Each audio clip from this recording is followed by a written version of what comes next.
ప్రభువైన యేసుక్రీస్తు నామములో మీ అందరికీ శుభావందనాలు. ఇప్పుడు మనం చూస్తున్నది ప్రార్థన బెతెస్దా ప్రేయర్ సెంటర్. ఇది కారుణ్య యూనివర్సిటీలో పాల్ దినకరన్ వారి చర్చి దగ్గర బెతెస్దా ప్రేయర్ సెంటర్. ఇది మిగతా ముందుకు వెళ్ళే కొద్దీ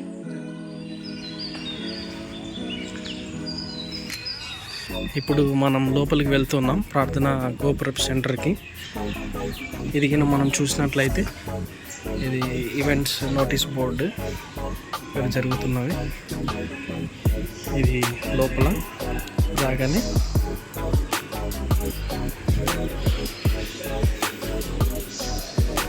ఇక్కడ కూర్చోవడానికి ఇది మనం చూసినట్లయితే ప్రేయర్ రిక్వెస్ట్ మనం ఇంట్లో వేస్తే వాటర్ తీసి మన కోసం ప్రార్థిస్తారు. ఇది రిసెప్షన్. వీల్ చైర్స్ నడవలేని వారికి ఇక్కడ వీల్ చైర్స్ కూడా ఉన్నాయి. ఇలా మనం బయటికి వచ్చినట్లయితే ఇలా కాలేజీకి వెళ్ళడానికి చూడండి ఎంత చూడడానికి చాలా అద్భుతంగా పెట్టారు. ఇలా దారిలో వెళ్తున్నప్పుడు ఇలా స్పీకర్లు కూడా మనకు పాటలు వినడానికి ఇలా పెట్టారు. ఇంత అద్భుతంగా క్యాంపస్ పెట్టారు చూడండి. పూల మొక్కలు, గార్డెన్ ఎంతో అద్భుతంగా దీన్ని ఇక్కడ నిర్మించారు. అటు కొండలు, తర్వాత ఇటు ఇది చూడండి ఎంత బాగుందో.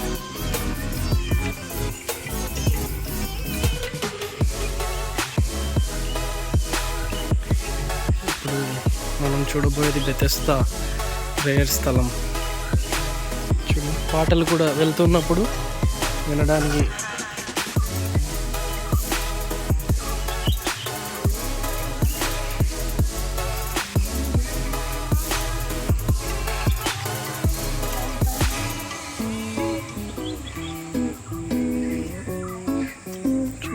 ఎంత బాగుందో.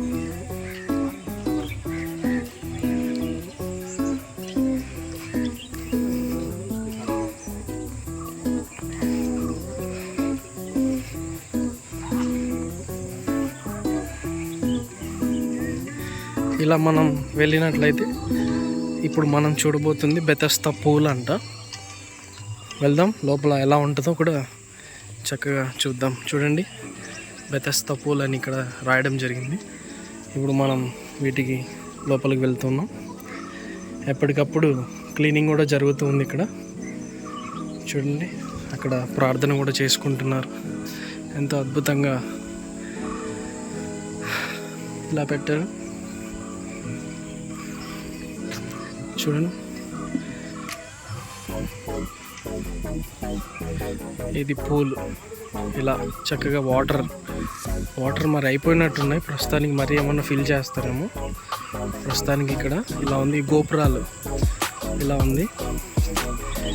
వీళ్ళు కూడా అన్నవాళ్ళు సహోదరులు మనోహర్ అన్న గారు ఎండివి చదువుతున్నారు SIBBCలో. అన్న జీవనన్న ఎండివి చదువుతున్నారు. అయితే మేము ఫ్రెండ్స్గా ఇలా ఈ సన్నిధానాన్ని చూడడానికి నేను ఇలా కలిసి వచ్చాను. అయితే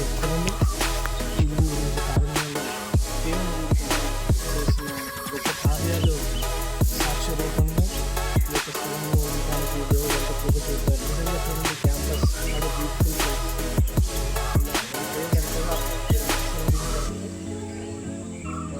చూస్తూ ఉన్నాం.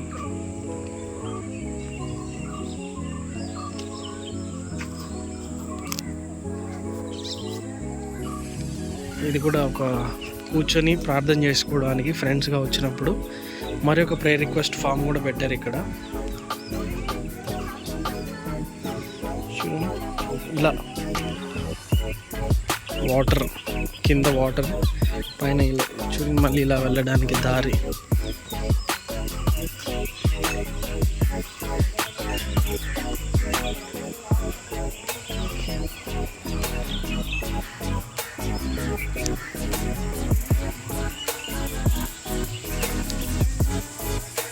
మరొక ప్లేస్ ఇప్పుడు మనం చూస్తూ ఉన్నాం కదా, మరొకటి ఇలా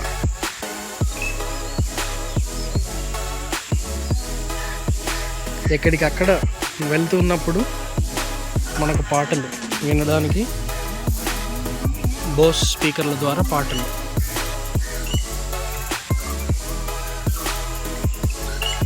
ఇక్కడ ఒకటి మరి గార్డెన్ కూడా చాలా నీట్గా.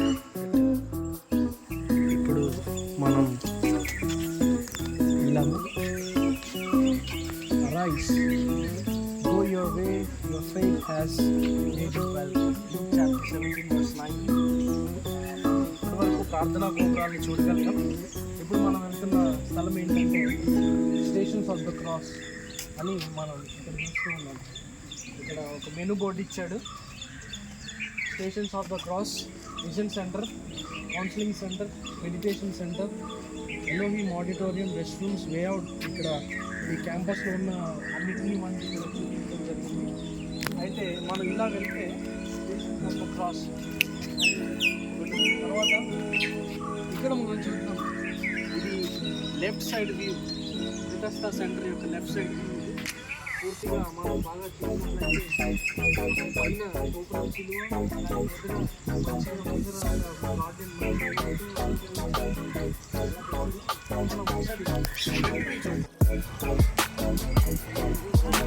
లెఫ్ట్ సైడ్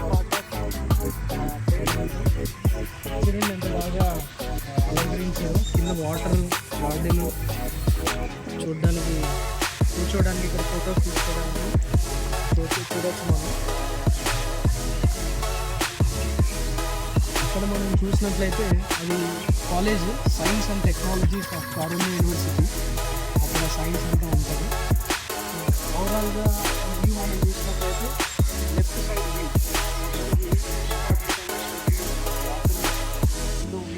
చాలా ఆనందంగా ఉంది. ఇప్పుడు మనం వెళ్తున్నది ప్రార్థనా సెంటర్కి మెయిన్ రోడ్డు.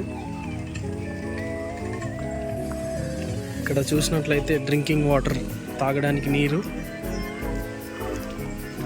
పూర్తిగా మనం చూస్తూ ఉన్నాం. ఇప్పుడు ఇక్కడ మెయిన్ సెంటర్, మెయిన్ దారి ఎక్కడ చూసినా నీట్గా అలంకరించబడి చాలా అద్భుతంగా పెట్టడం జరిగింది. ఇప్పుడు మనం ఇక్కడ పైన నుంచి ఒక వ్యూ చూద్దాం. ఇలా వచ్చినట్లయితే చూడండి, మెయిన్ హోల్ బెతెస్దా సెంటర్. మనం ఇందాక కింది నుంచి వ్యూ చూడగలం, ఇప్పుడు పైన వ్యూ చూస్తున్నాం కదా ఎంత బాగుందో.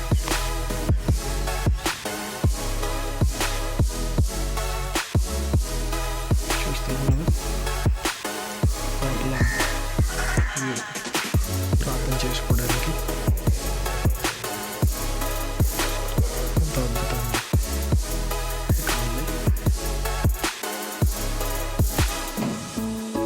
ఇక్కడ ప్రార్థన నడిపిస్తారు. స్టేజ్, కీబోర్డు, ఇక్కడ వ్యూ చూసినప్పుడు ఇక్కడ కూర్చొని ప్రార్థన చేసుకోవడానికి ఇక్కడ సహోదరులు ఉన్నారు.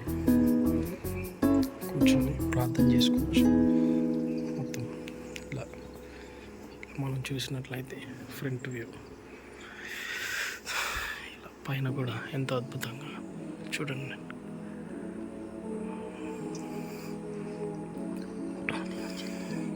ప్రభుల వారు శిలువకు వెళ్ళే ముందు జరిగిన సంఘటనలు, ఒలీవల కొండ మీద జరిగిన సంఘటన నుండి యేసుక్రీస్తు పునరుద్ధానం అయ్యేంత వరకు ఏమేమి జరిగాయి అన్న సంఘటనలు ఈ స్టేషన్స్ ఆఫ్ ద క్రాస్లో, కారుణ్య బెతెస్దా స్థలంలో మనం చూడబోతున్నాం. ఎంతో అద్భుతంగా శిల్పాకారంలో వీటిని నిర్మించారు. ఇప్పుడు మనం వస్తున్న స్థలం ఏంటంటే గెత్సెమనే తోటలో యేసుక్రీస్తు యొక్క పోరాటాన్ని మనం చూస్తాం. యేసుక్రీస్తు ప్రార్థన, శిష్యులతో ఒంటరిగా వెళ్ళి ప్రార్థన చేయడానికి రాత్రి ప్రభు సిద్ధపడుతుంది. ఆ సమయంలో చేసిన ప్రార్థన శిష్యులు పేతురు గారు మరికొందరు శిష్యులు మనం చూడగలం. శిష్యులు కూడా వారు ఇద్దరు తట్టుకోలేక ఎదిరిస్తున్న సమయాన్ని వాళ్ళు అలంకరించారు.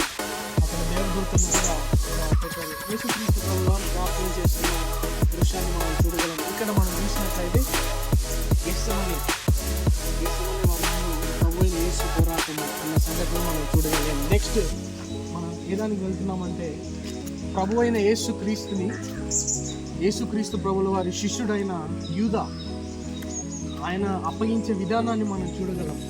చూడండి ఎంత అద్భుతంగా సైనికులు, అలాగే మరికొన్ని ఆచారాలతో మనం చూస్తూ వారిని ఇస్కరియోతు వచ్చి ముద్దు పెట్టుకునే దృశ్యాన్ని మనం చూడగలం. అక్కడ సైనికులు మరి ఆచారాలన్నీ మనం చూస్తున్నాం. ఇక్కడ జరిగిన సంఘటన ఏంటంటే ఇస్కరియోతు యూదా యేసుక్రీస్తు ప్రభువు వారిని అప్పగించే విధానాన్ని మనం చూస్తున్నాం. అందుకే ప్రభు అయిన యేసు యూదాను అప్పగించారు. Betrayal of Lord Jesus by Judas. This is the thing that we are going to see. And next ఏంటంటే యేసుక్రీస్తు ప్రభుల వారిని శిలువలో ఎలా కొట్టారు, ఆయన శిలువ మీద ఎలా వేలాడాడు అనేది మనం చూడబోతున్నాం. యేసుక్రీస్తు ప్రభుల వారిని కొరడాలతో ఎలా కొట్టారు అనేది మనం చూస్తున్నాం కదా. రోమా సైనికులు అలా వేలాడదీసి దాదాపు 39 కొరడా దెబ్బలు. వాస్తవానికి రోమా సామ్రాజ్యం ప్రకారం 39 కొరడా దెబ్బలు ఎవరికి పడతాయంటే అతి క్రూర ఖైదీలు అనగా లేదా చేయరాని కార్యాలు ఎవరైతే చేస్తారో వాటిని అలా వేలాడదీసి చూడొచ్చు మీరు ఎంత బాగా అలంకరించారు. ఆ 39 కొరడా దెబ్బలు ఈ తప్పు చేసిన వారికి మాత్రమే ఇలా 39 కొరడా దెబ్బలు రోమా సామ్రాజ్యంలో అదొక ఒక సాంప్రదాయం. ఎవరైనా తప్పు చేస్తే అలా కొడతారు. యేసు ప్రభుల వారు ఏ తప్పు చేయలేనప్పటికీ ఒక 39 కొరడా దెబ్బలు ఆయన కొట్టారు. అందుకే మనం ఇక్కడ ఏం చూస్తున్నామంటే యేసుని కొరడాలతో కొట్టుతారు. స్కౌర్జింగ్ ఆఫ్ క్రైస్ట్ మనం చూస్తూ ఉన్నాం. నెక్స్ట్ మనం ఇంకొక దృశ్యాన్ని మనం చూడబోతున్నాం. నిజంగా ప్రతిదీ ఎంతో చక్కగా అలంకరించారు. ప్రతి ఒక్కటి వేరే స్థలం వెళ్ళేటప్పుడు పక్క గార్డెన్ ఎంతో అద్భుతంగా చూద్దాం ఎంత నీట్గా అలంకరించారు. ఇప్పుడు మనం చూస్తున్నది ఏంటంటే యేసుక్రీస్తు ప్రభుల వారిని ఎలా శిలువకు అప్పగించారు అనేది మనం చూస్తాం. అందులో యేసుక్రీస్తు ప్రభుల వారిని ఊదా రంగు వస్త్రంతో బట్టలు తీసివేసి ఆయన వస్త్రాన్ని చీట్లు వేసుకొని పంచుకుంటారు. ఆ దృశ్యాన్ని మనం ఇక్కడ చూస్తున్నాం.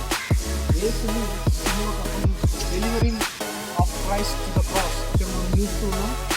అక్కడ మనం చూసినట్లయితే మధ్యలో యేసుక్రీస్తు ప్రభుల వారు ఉన్నారు, సైనికులు, అలాగే ఇక్కడ అందరూ అధికారులు మనం చూస్తున్నాం. ఈ దృశ్యం ఏంటంటే యేసుక్రీస్తు ప్రభుల వారిని శిలువను అప్పగించారు. మనం ఏం చూస్తున్నామంటే శాస్త్రులు పరిచయం వీళ్ళు ఏమంటారంటే ఈ పాపం మా మీదను మా పిల్లల మీదను వేయనీయడి, ఆయనను మాత్రం శిలువకు అప్పగించింది అని ప్రత్యేకంగా మాట్లాడుతుంది. ఇక్కడ మనం ఇంకా కొంచెం చూసినట్లయితే సైనికుడు ఇక్కడ ఉన్నాడు. ఇలా ఈయన ఏ తప్పు చేయలేదని ఆయన తన మీద దోషం ఉండకూడదని చేయితో నీళ్లు కడుకునే దృశ్యాన్ని మనం చూస్తూ ఉన్నాం. యేసుక్రీస్తు ప్రభుల వారిని అప్పగిస్తూ ఉన్నారు. సో పొంతి పిలాతు ఇలా ఉన్నాడు, పరిసయ్యులు శాస్త్రులు సిలువ వేయుడి మా మీదను మా పిల్లల మీదను ఒక పాపములను వేయుడి అని పొంతి పిలాతుతో చెప్తున్న దృశ్యాన్ని ఇక్కడ మనం చూస్తున్నాం. క్లియర్గా మనం అంతా దీని గురించి ఆలోచన చేయాల్సిన విషయం ఏంటంటే యేసుక్రీస్తు ప్రభుల వారిని ఎంత క్రూరంగా ఎంత దొంగలాగా యేసుక్రీస్తుని చిత్రీకరించారంటే అది యేసుక్రీస్తు ప్రభుల వారు ఏ తప్పు చేయలేనప్పటికీ ఆయనను శిలువకు అప్పగించారు. అది ఇప్పుడు మనం ఓవరాల్గా చూస్తున్న దృశ్యం. నెక్స్ట్ దృశ్యాన్ని మనం చూద్దాం.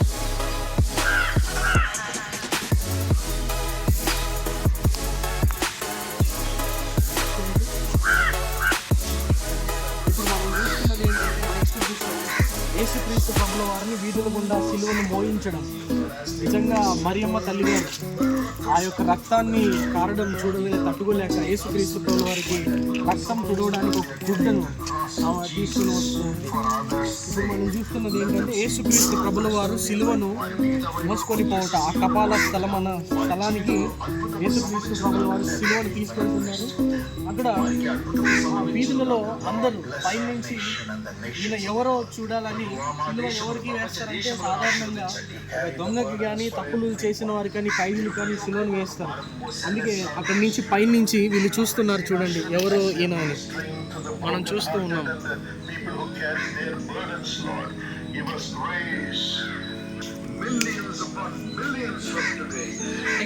నెక్స్ట్ మనం ఏం చూడబోతున్నాం అంటే ఇప్పటి వరకు యేసుక్రీస్తు ప్రభుల వారు సిలువను మోయడాన్ని చూసాం.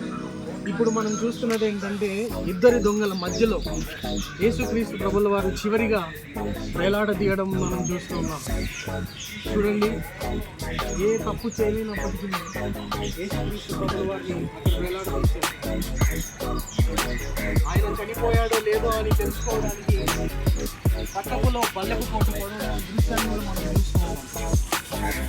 బాగా మీరు చూసినట్లయితే ఆయన చనిపోయాడో లేదో అని అది వాస్తవానికి ఎందుకు పొడుస్తారంటే రోమా సామ్రాజ్యంలో ఉదయం 9 గంటల నుండి 3 గంటల వరకు శిలువలో వేలాడి తీసినప్పుడు ఒక వ్యక్తి 3 గంటల లోపు చనిపోలేదంటే ఆ వ్యక్తికి శిలువలో నుంచి దించి కాళ్ళు చేతులు విరక్కొట్టి చంపుతారు. అక్కడ చూస్తున్న దృశ్యం ఏంటంటే ఇక్కడే మనం గొప్పగా విషయాన్ని ఆశ్చర్యంగా మనం చూడగలం. అదేంటంటే దేవుడాన్ని నిరూపించుకోవడానికి దేవుడు ఆ కొట్టకుండా చంపకుండానే తన ప్రాణాన్ని విడిచాడు. అక్కడ మనం ఏం చూడగలంటే దేవుని యొక్క గొప్పతనాన్ని మనం చూడగలం. చూస్తున్నారు కదా, ఇదంతా ఎవరి కోసం అంటే మన కోసం. సిలువలో మన కోసం వేలాడబడ్డాడు యేసు. నెక్స్ట్ మనం ఏం చూడబోతున్నాం అంటే ఇప్పటి వరకు సిలువ పైన యేసును మనం చూసాం. నెక్స్ట్ మనం ఏం చూడబోతున్నాం అంటే యేసు క్రీస్తు యొక్క పునరుద్ధానం ఆరోహణం మనం చూడబోతున్నాం.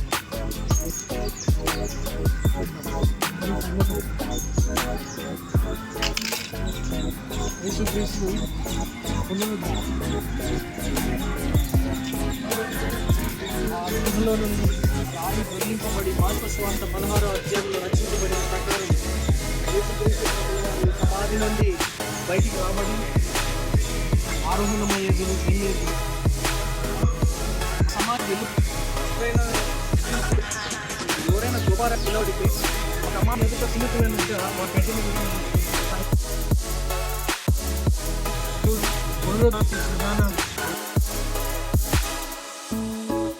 కలిగామంటే యేసుక్రీస్తు వారు శ్రమపడిన రోజు మా విషయాన్ని తీసుకోవాల్సింది. And he resurrected for you and for me. Today I sing all of these figures. అందుకే యోహాను సువార్త 3:16 ఏమంటుందంటే God so loved the that who దేవులో ఎవరైతే నమ్మి నుంచి ఆయన తీసుకున్నప్పుడు మనం ఏం గుర్తు తెచ్చుకోవాలంటే ఆహ్వానమయ్యాడు. ఆయన స్థలాన్ని సిపరుస్తున్నాడు. ఆ స్థలం మనకు కూడా కావస్తే